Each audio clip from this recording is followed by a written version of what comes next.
Starting out, Byron Cowart has come to me numerous times over the last couple of weeks, disappointed in his playing time. Yesterday he came to me and said he wants to quit and pursue other opportunities. So we wish him nothing but the best moving forward. Uh, SEC play, very exciting for our team, for our players, our coaches that we're starting SEC play. Going on the road against Missouri. And when you look at Missouri, they got playmakers on the offensive side of the football. They got a lot of speed at wide receiver. They got a quarterback that can throw it, and they're very explosive on the offensive side of the football. Defensively, Coach Odom has kind of taken over the defense. I got a lot of respect for him as a coach.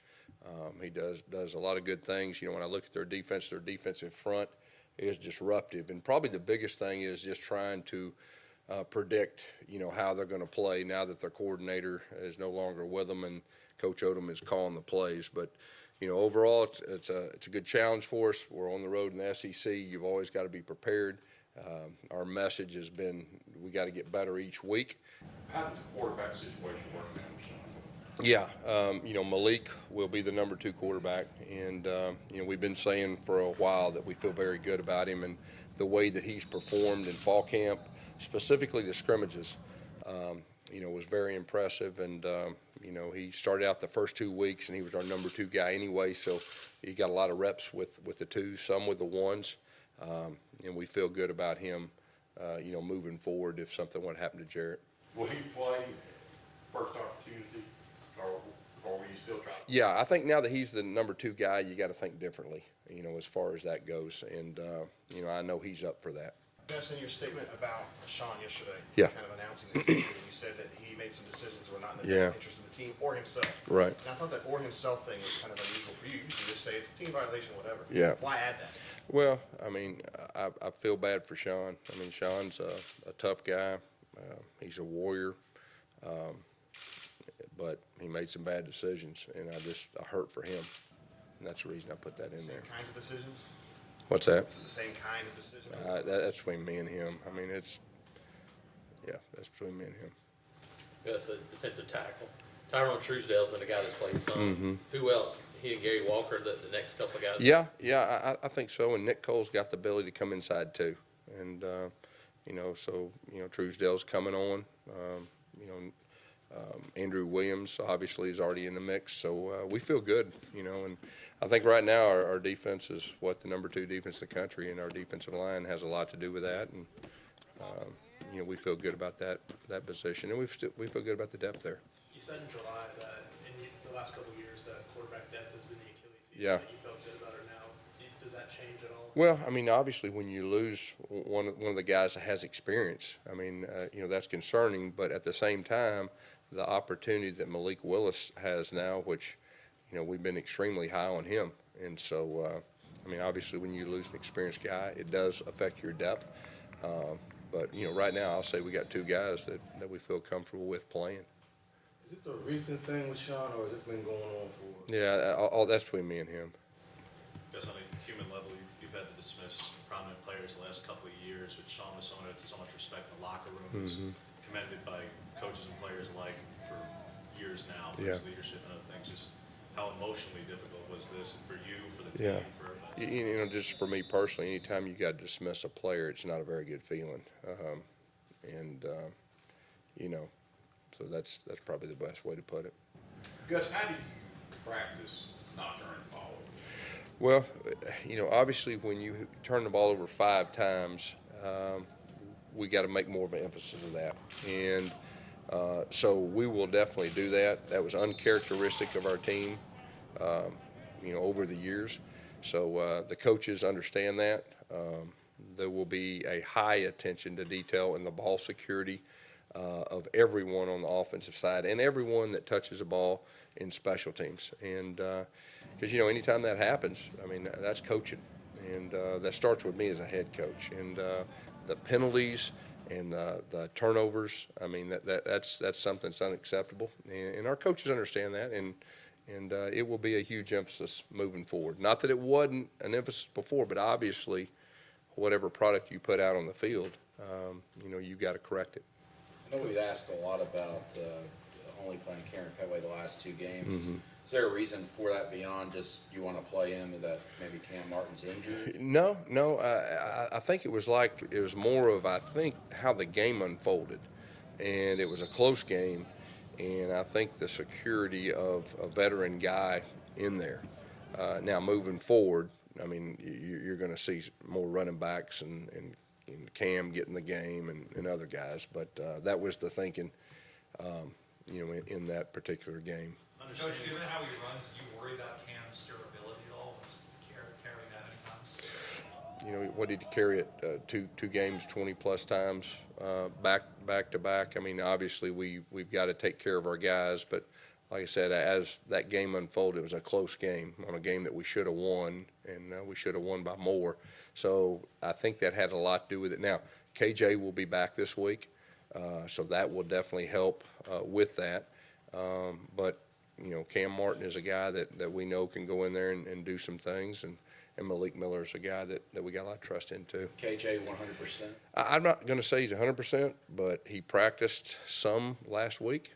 He practiced Sunday, and he's ready to play. I'm not going to predict right now, but I can't say right now. I understand it was a close game and competitive for probably longer than you wanted, Gus, but and what Petway offers by way of security there, but is there a lack of trust almost in ball security with either Cam Martin or Malik Miller? I mean, it's still an FCS opponent. I understand it's close, but this is not an SEC team. This is not Oklahoma. This is an FCS team. If you can't put them in a one-score game, then when are they going to see the field? Well, like I said, I've answered that question, twice now.